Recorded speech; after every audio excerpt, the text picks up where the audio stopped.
दोस्तों शिवरात्रि पर ये 4 वस्तु केवल आप शिवलिंग पर चढ़ा देंगे, अर्पित कर देंगे तो दोस्तों आपके शत्रु का तो नाश होगा ही होगा, साथ में दोस्तों आपके साथ घर में समृद्धि भी आएगी और साथ में सुख समृद्धि छप्पर फाड़ के भोलेनाथ आपको दोस्तों सब कुछ देंगे।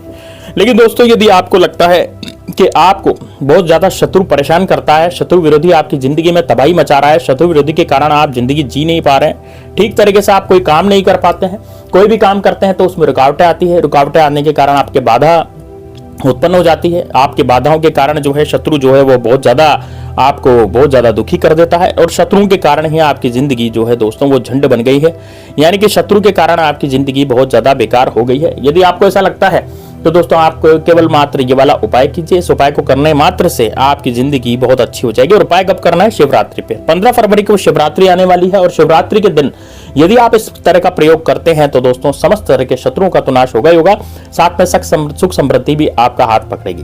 दोस्तों भोलेनाथ का जब आशीर्वाद होता है तो भोलेनाथ अपने भक्तों को कभी खाली हाथ नहीं लौटाते। इस कारण से आज मैं भोलेनाथ का ही आपको ऐसा ही उपाय बताने जा रहा हूं। बड़ा जबरदस्त उपाय है, बड़ा शानदार उपाय है, लेकिन करना कब है दोस्तों? शिवरात्रि के दिन इसको करना है। तो दोस्तों किस तरह से करना है, कैसे करना है, तो पूरा इस वीडियो में जानेंगे, इसलिए वीडियो को लास्ट तक जरूर देखिएगा। दोस्तों देखिए, सबसे पहले तो आपको करना क्या है दोस्तों, आपको एक मिट्टी का दिया लेना है। एक मिट्टी का दिया आप ले लें और छोटा सा, जैसे हम दिवाली पर जो मिट्टी के दिए जलाते हैं ना, तेल भर के या फिर घी भर के हम बत्ती वगैरह लगा करके मिट्टी का दिया जलाते हैं रोशनी के लिए, उस तरह का इतना छोटा मिट्टी का दिया आपको लेना है। अब उसमें आपको 4 तरह की चीजें डालनी है जो मैं आपको बताने जा रहा हूँ। शिवरात्रि के दिन इस उपाय को करना है नहा धो करके अच्छे से, बिल्कुल स्वच्छ होकर के, और सुबह 7 बजे से आप इस उपाय को कर सकते हैं। आप सुबह 7 बजे से और दिन के 12 बजे तक आप कभी भी जा सकते हैं शिवरात्रि के दिन शिवलिंग पर, यानी शिव मंदिर आपके आसपास कहीं भी हो तो वहां पर आप जा सकते हैं और जाकर के आराम से उन पर ये चीजें जो है अर्पित कर सकते हैं। अब चीजें कौन सी है उसको बताने के लिए पहले मैं आपसे विनती करना चाहूंगा हाथ जोड़ करके, यदि आपने कमेंट बॉक्स में हर हर महादेव जो नहीं लिखा तो जरूर लिख दीजिए। भगवान भोलेनाथ की कृपा तभी होती है जब अंदर से नाम निकलता है, और अंदर से नाम तभी निकलता है जब हम हर हर महादेव बोलते हैं। देखिए, हर हर महादेव लिखने से आपके अंदरूनी मन से आपका नाम निकलेगा, भाई हर हर महादेव आप बोलेंगे, ठीक है, तो आपका मन भी हर हर महादेव बोलेगा, इससे आप में पॉजिटिविटी आएगी, आप में एक सुधार आएगा, ठीक है। तो दोस्तों हर हर महादेव जरूर बोले। दूसरी चीज ये है कि यदि आप बहुत ज्यादा परेशान हो चुके अपने शत्रुओं के कारण तो आप निश्चित रूप से इस तरह के चीजों को कर सकते हैं। तो देखिए, सबसे पहले तो आपको करना क्या है दोस्तों, कमेंट बॉक्स में जय श्री राम भी लिख दें यदि आप भगवान श्री राम के भक्त हैं। तो आपको एक दिया लेना है मिट्टी का दिया लेने पर अब आपको ये 4 चीजें लेनी है। तो दोस्तों आपके घर में शहद तो जरूर होगी, आपने शहद का नाम जरूर सुना होगा। शहद दोस्तों जो हम बिल्कुल ओरिजिनल वाली शहद यहाँ पर लाएं। देखिए, ज्यादा शहद यहाँ पर इस्तेमाल नहीं होगी, इस्तेमाल केवल 1 या 2 बूंद शहद इस्तेमाल होगी। तो आप 1 या 2 बूंद शहद का इंतजाम कहीं से भी कर सकते हैं। अब चाहे तो शहद की डिब्बी भी खरीद सकते हैं, छोटी वाली, वो 10 रुपए की या 15 रुपए की डिब्बी आ जाती है, वो आप देख लीजिएगा, ठीक है ना। तो छोटी सी शहद की डिब्बी आप ले लें।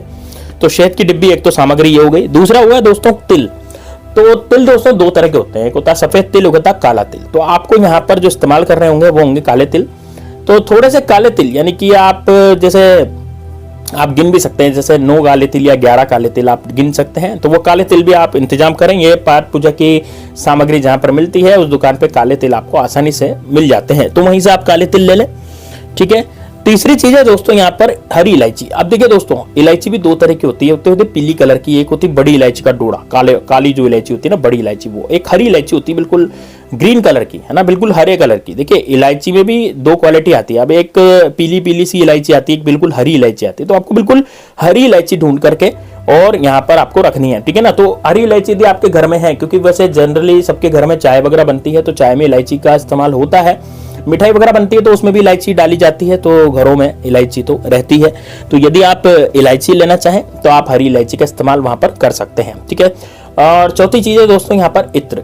देखिए दोस्तों, जो इत्र है, इत्र का इस्तेमाल भी आप कर सकते हैं। इत्र जो है दोस्तों वो बहुत ज्यादा फायदेमंद होता है। देखिए, इत्र जब हम लगाते हैं ना, कहते हैं माता लक्ष्मी को इत्र बहुत ज्यादा पसंद होता है। उसी तरह से यदि हम भोलेनाथ को इत्र चढ़ाते हैं, भोलेनाथ पर इत्र हम छिटकते हैं, या फिर हम जब पानी चढ़ाते हैं या फिर जल चढ़ाते हैं भोलेनाथ को, तो यदि उस लोटे में इत्र डाला जाए तो भोलेनाथ हमें सुख समृद्धि देते हैं, भोलेनाथ हमें बहुत ज्यादा सुखी रखते हैं, और सुख समृद्धि देने के कारण हमारी जिंदगी जो है वो झंड होने से बच जाती है। तो दोस्तों यदि ये सब चीजें आप एक साथ कलेक्ट कर लें सबसे पहले, अब क्या करेंगे, अब ध्यान से सुनिएगा। देखिए, शिवलिंग पर आप वहां पर जाते हैं, देखिए आप शिवालय में जाते हैं तो वहां पर होती है धक्का मुक्की, क्योंकि शिवरात्रि के दिन सभी लोग चढ़ाना चाहते हैं, कुछ ना कुछ अर्पित करना चाहते हैं भोलेनाथ को, तो आप इसको घर से ही बना करके ले जाए। तो सबसे पहले एक लोटा ले ले, एक लोटा ले, तांबे का या पीतल का लोटा ले सकते हैं, और उसमें जल भर ले। एक छोटी सी लुटिया या फिर छोटी सी कटोरी वगैरह या कोई गिलास वैसा ले जिसमें आप दूध भर सकते हैं, थोड़ा सा कच्चा दूध, ठीक है। अब दोस्तों जो दिया है, जो मैंने आपको बताया, वो दिया भी आप तभी तैयार कर ले, ठीक है। आपको ये सब चीजें एक साथ कोरी नहीं चढ़ानी है, आपको ये सब चीजें एक साथ रख करके चढ़ानी है। अब एक साथ कैसे रखेंगे, आप क्या करेंगे, एक दिया लेंगे और दिए के अंदर थोड़ा सा 2-4 बूंद शहद डाल देंगे, ठीक है, 2-4 बूंद शहद डाल देंगे। अब उस दिए में आपको, जैसे मैंने कि बताया था कि 9 या 11 तिल जो है काले, वो आपको उसमें डालने हैं शहद के बाद। तीसरी चीज आपको डालनी है हरी इलायची पूरी की पूरी, यानी उसके दाने नहीं निकालने, कई लोग दाने निकाल देते हैं, दाने नहीं निकालने भाई, पूरी इलायची जो है आपको रखनी है उस दिए में ही। और दोस्तों उसके बाद आपको रखना है इत्र। दोस्तों देखिए इत्र कैसे, इत्र की 2 या 4 बूंदें आप उसमें डाल दें दिए में, ठीक है।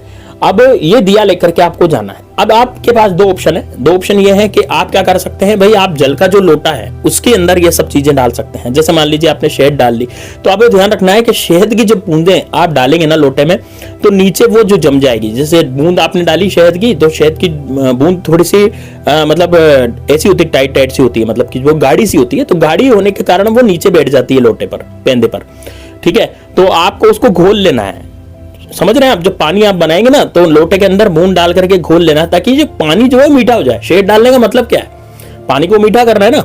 उसके बाद आप क्या करेंगे, इसमें काले तिल डालेंगे, कितने डालेंगे, 9 या 11 काले तिल उस लोटे में ही डाल लें, और उसके बाद एक हरी इलायची भी उसी में डाल लें, और उसके बाद जो है इत्र भी उसी में डाल लें। तो आपका काम हो गया, आपको दिया ले जाने की अब जरूरत नहीं है ना। कई लोग जो लोटा नहीं ले जा सकते, वो दिया ले जाने के लिए मैं आपको बता रहा हूँ, ठीक है ना।